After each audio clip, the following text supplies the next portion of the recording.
Hello and welcome to the Disruptive Innovation Festival 2019, an online series of events designed to inspire and shift thinking, where we're discussing all things relevant and interesting to the circular economy. My name's Leela and I work in the innovation team of the New Plastics Economy Initiative. And I'm really excited today to be hosting this event where we'll be discussing a new idea for funding the transition to a circular economy for plastics. And this idea is plastic credits. You might be more familiar with a similar counterpart of carbon credits. But to discuss with us today plastic credits, what they are, and how it can fund waste management systems and waste management social enterprises operating across the developing world, we have Svanika Balasubramanian and Daniel Aronson joining us online. So Svanika is the co-founder of an organization called Repurpose Global. They're developing one of the first plastic credit platforms which will help companies that want to take action and responsibility for their plastic footprint. Daniel is also joining us. He co-founded a startup called Valutus, and they're aiming to demonstrate and quantify the value of values. So hello to Svanika and Daniel. Thank you for joining us. Hello, thank you so much for having us. Excited to be here. Great. Absolutely, thank you. And so a reminder to everyone watching online, this is an interactive session. So please post your questions or comments as we go, and I'll be taking note of them and putting them to our speakers. So you can use hashtag #ThinkDiff on Twitter or post your comments wherever you're watching this video as a live stream. So I guess jumping into it, I first want to start with you, Svanika. Hopefully you can explain to us a little bit about the concept of plastic credits and I guess how they relate to carbon credits, which some people or some of our watchers might be more familiar with, and then also how Repurpose Global is going about developing a plastic credit platform. Yeah, for sure. So before I launch into all of the technical part of it, I thought I'd just give you guys a little background about why we do what we do and kind of the beginning of Repurpose. So a couple of years ago, a couple of my friends and I, we decided to write a thesis together on the nature of recycling around the world. And we wanted to kind of look at what systems worked when it came to tackling plastic waste and what didn't. And specifically, we wanted to look at those systems pertaining to where ocean plastic was a huge problem. So, a lot of developing countries. So we looked from Brazil to Indonesia to India. And we were doing so much of our research there. And in one of those kind of research trips, we found ourselves in one of Asia's largest landfills. And there really is something about having these mountains of garbage just rising up on either side of you. And then you're standing in the middle of it and you see a truck coming in and it unloads another ton, it's a 1-ton garbage truck and all that comes falling out. And the majority of it is plastic. There really is something about that sticks with you. And kind of arising from that kind of, very visceral environmental problem that we saw in that landfill, but also kind of adding on the socioeconomic piece of it, because in a large part of the developing world, some of society's most marginalized people work in these industries. And so they're some of the world's poorest. And so we were kind of, just immersed in figuring out what worked and what didn't work for them. And somewhere along the line, my friends became my co-founders. And that's where Repurpose was born, because what we realized was that across the world, there are solutions that work. There are solutions to our plastic waste problem, whether they're circular loop models, whether they're reduction and biomaterials and so on, or they are kind of waste management systems and improving infrastructure when it comes to supply chain for taking, a piece of plastic from your doorstep to the recycler. And for all of these, the problem was that they were underfunded. And what we wanted to do at Repurpose was really just be an entity that fixed that funding gap. And that's where, I guess, the carbon credit model came in and gave us a very good foundation to build the Repurpose ecosystem on. So let me just share my screen with you just real quick. Are you guys able to see my screen? Yes, that's great. Okay, great. So this is a bird's eye view of what the repurposed ecosystem looks like. And in a lot of ways, it is similar to what the carbon credit system looks like. So in the carbon credit model, what happens is, say you're a factory and you have a legally mandated cap on how much carbon you are allowed, or like, greenhouse gases you are allowed to emit into the atmosphere. If you exceed that cap, or if you want to go carbon neutral, what you do is first you measure your carbon footprint. That's step number one. And then as step number two, you go put some money into air recapture of carbon, or planting more trees, or any of these, a number of solutions that exist, and to I guess remove an equivalent amount of carbon from the atmosphere as you put out, as your footprint was, and you get credit for that, and so you get certified as a carbon neutral company. And in much the same way, what we are doing here is applying that model to the plastic space, and what we're hoping is that it would unlock much needed funding, urgent funding for these amazing solutions that exist around the world, and do so in a way that's good for the business. So this model is good for the business and good for the planet, because a lot of businesses today are looking for solutions. A lot of consumers are demanding solutions of these businesses to take action today. And that's what we are providing. So just to kind of walk you guys through very quickly, you have the plastic waste producers on one side, which you can think of as these businesses.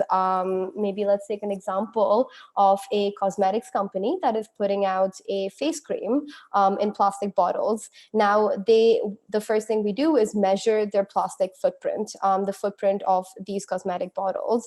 And then they put some amount of money through repurpose into this plastic neutral fund.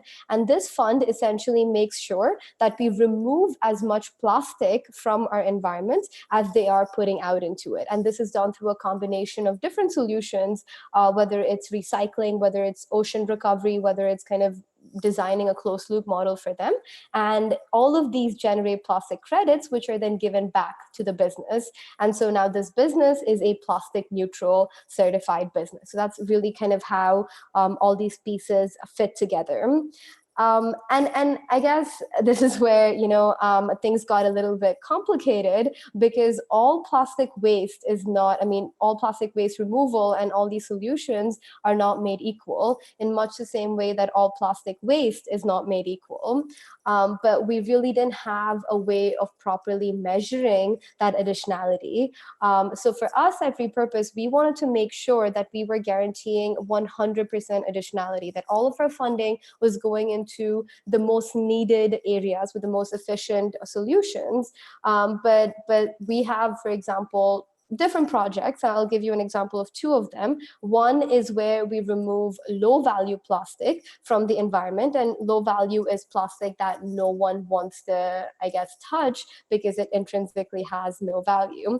And the other solution is where we incentivize fishermen to go out into the ocean, and while they're fishing, to also collect plastic for us. Now, both these projects are very different in the way they're structured, but the only way we have right now of measuring them is by kilograms, and perhaps the socioeconomic impact that goes along with it. But we really wanted to kind of have a more robust method of measuring the baseline and measuring the additionality, which is where Valutis came in, and I'll let Daniel speak a little bit more about it, but that's kind of the future that we want to be building towards, and yeah, I'll hand it over to you. Great, thanks for explaining very clearly, I guess, the concept of plastic credits and how a company can then, obviously you can't completely eliminate your use of plastics, but it means that you can then offset that use by ensuring that you're building the infrastructure required to collect that, and especially looking at the places where we've got the highest leakage of plastics into the ocean. Maybe Svenika, could you just briefly expand on what a low value plastic is? Is all plastic low value? And then I think this will lead nicely then into what Daniel will be explaining to us.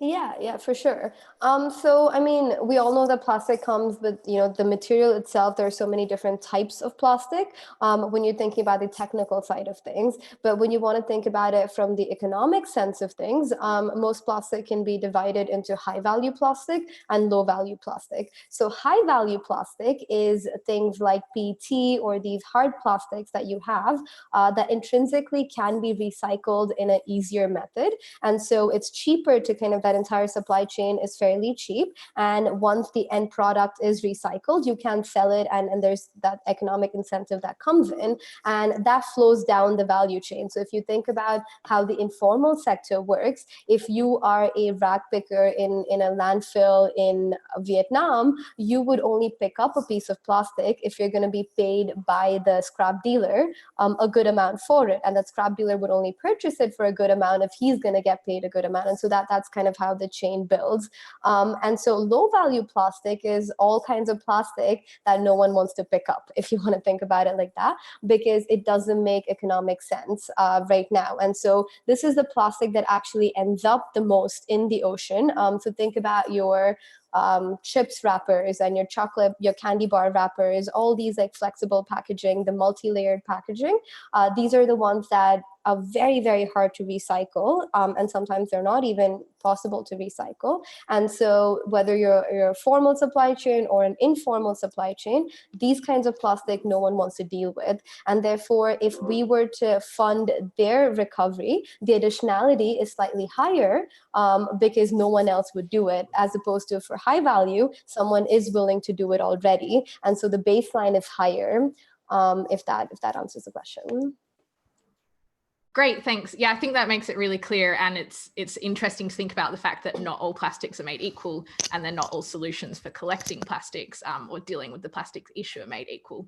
And so I know this is where Daniel can jump in and has been doing a lot of work on how do we think about this concept and how do we actually measure and compare the types of solutions that we can put in place. So jumping over to you, Daniel, to give us a bit of an insight in what you're thinking about. Great, thanks. And thanks, Vanika. Yeah, I think we all kind of understand the issue and the problem that we're having and how big a deal it is. This is from literally yesterday, the BBC's 7-to-1 plastic outnumbering fish in Hawaii, in breeding grounds for fish in Hawaii, from literally yesterday. And the thing is, we all understand the problem and the challenge of getting action, right? The challenge is that we have not enough going on. We're making too little progress and we're moving too slowly. And these are the things that Vanika and others are trying to work on and to fix. Our idea at Valuetas is, what if we could get to this world where not only is plastic out and it's pristine, but it's recognized for the value it truly has, which of course is what Svanika's talking about, is that it has a value, some of it, and she's helping, and repurpose is helping to give value to the lower value plastics. This is what we all want. And everybody who's working on this and who's doing the right thing, we all have the same idea. The question is, how can we help at Valuetas? How can we help to make that happen? How can we help us to not take so long? And one of the big areas that prevents people from making more progress is the lack of a good measure. For example, if you're an organization trying to help people make less plastic, put it less in the ocean, make plastic less of a problem, then one of the things that happens is that you can tell them how much they make, but not how bad it is. And those two things are not necessarily the same. For example, it's obviously true that toxic plastic is worse than non-toxic plastic. But if all we're measuring is kilograms, then a kilogram of plastic that's non-toxic and one that's toxic appear to be the same, and they're not. In addition, where the plastic is matters. If it's sitting on the side of the road in New Jersey, that's not great. But if it's choking off a fishery in India that 1 million people depend on, that's worse. That means that just being able to tell people how much we make is not enough. Now, there's also a problem from another actor in the system, which is if you are trying to make these things happen, reducing your plastic impact, and you make the product, you have to do that without selling less of the product. If you are in charge of environment for a big company and you go to your CEO or COO and say, we need to do less in terms of plastic impact, they say yes. You can't tell them, and that means we need to sell less, because investors and others are not going to, that's not going to work out for you or for them. And organizations that are trying to help make this happen also have a difficult time with the measurements, right? It's good if you can say, okay, do less, do this, do that.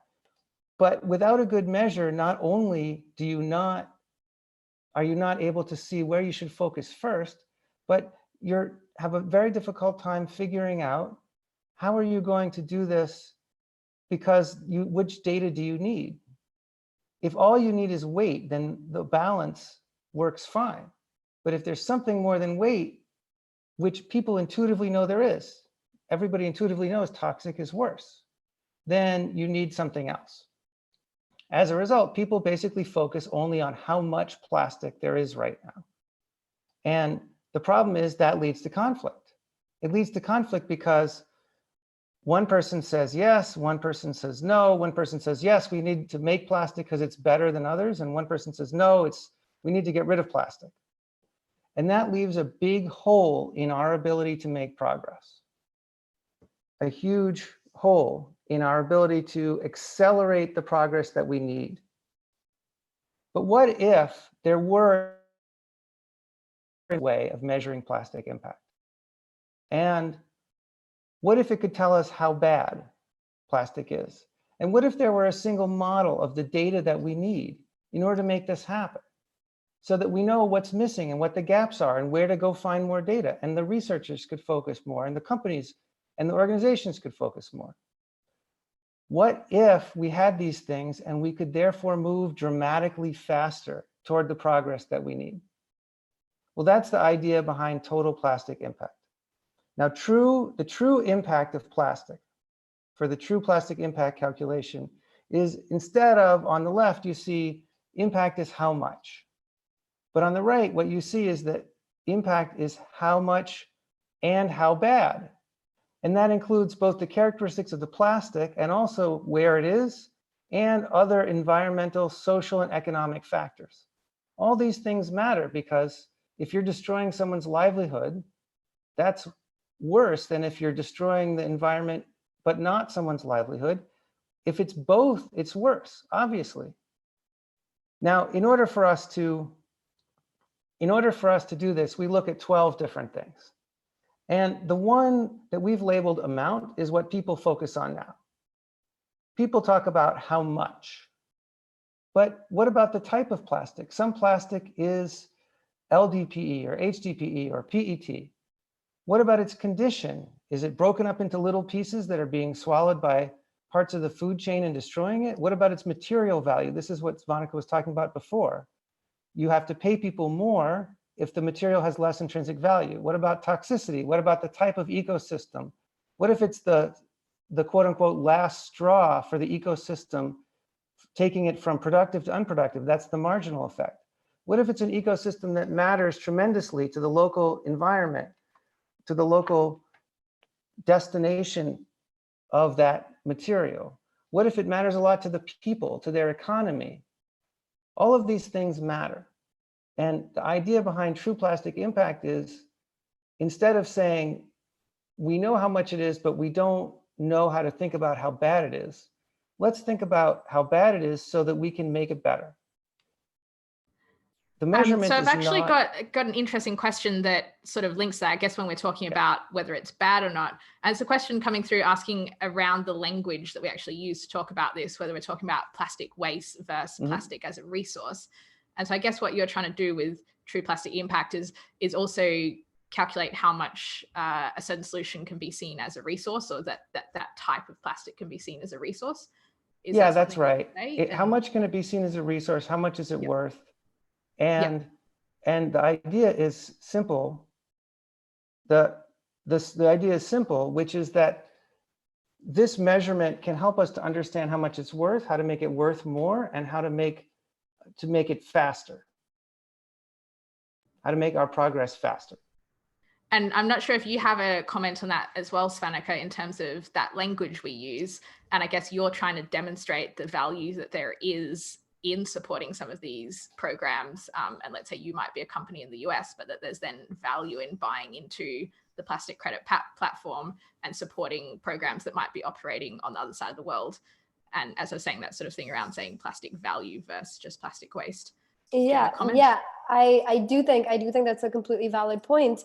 And we can think about that value. I think there are three kinds of value to be had here. The first thing is the obvious environmental effect, because I mean, we like to say that even if all the plastic in the world was being used and in one tiny remote island in a corner of the world, at the end of the day, the effect on the planet is still going to be the same.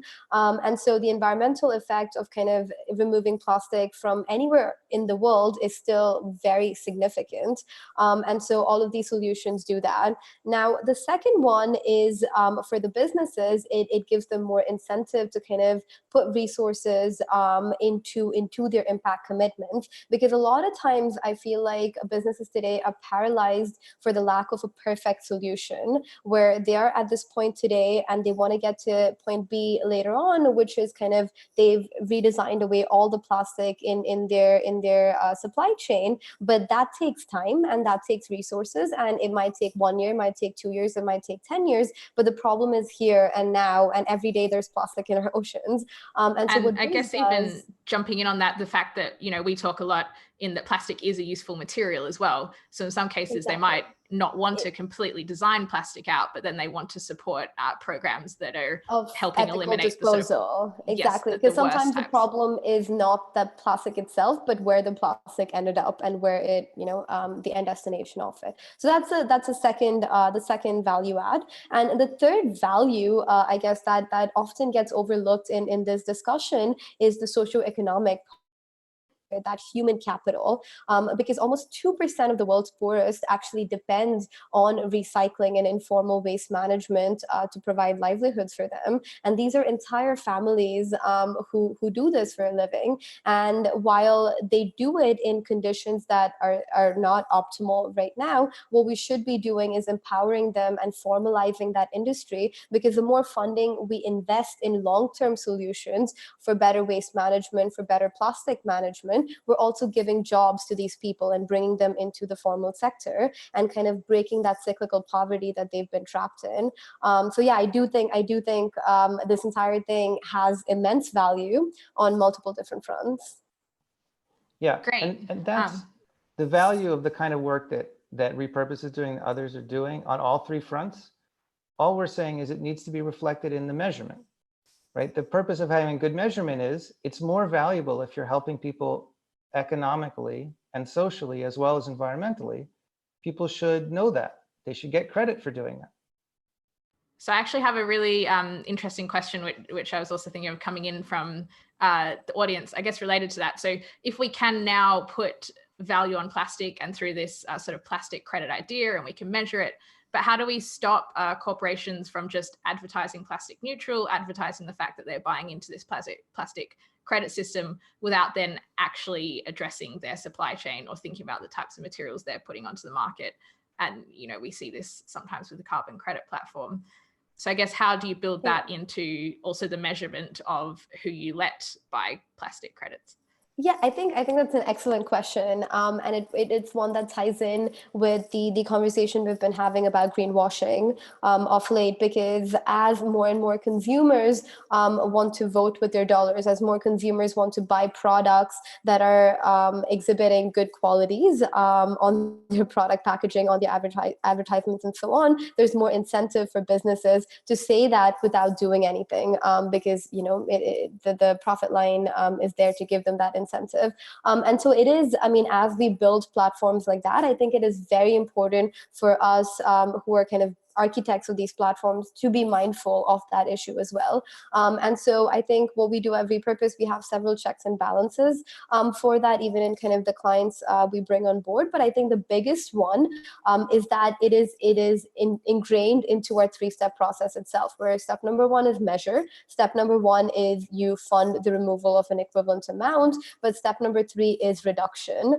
And all 3 of them are as important. Like the measurement, as Daniel was saying, is as important as kind of the solution, which is as important as the reduction piece of it. And what we encourage our businesses to do is to go plastic neutral, not just by removing plastic from somewhere else in the world, which is equally important, but also by reducing supply chain plastic in various different ways, and the combination of those two. So what they would really do is be investing in a plastic neutral fund that does both those things, that looks internally and looks externally. And if we are the certifiers, if we at Repurpose are taking on the responsibility to certify them as being plastic neutral, it is also our responsibility to make sure both of those things are happening, and for us to support them wherever they're happening. Because a lot of times when we look at these smaller businesses, of course, the bigger ones of the world have the funding to hire people to kind of, sustainability consultants and so on. But a lot of times it is good to have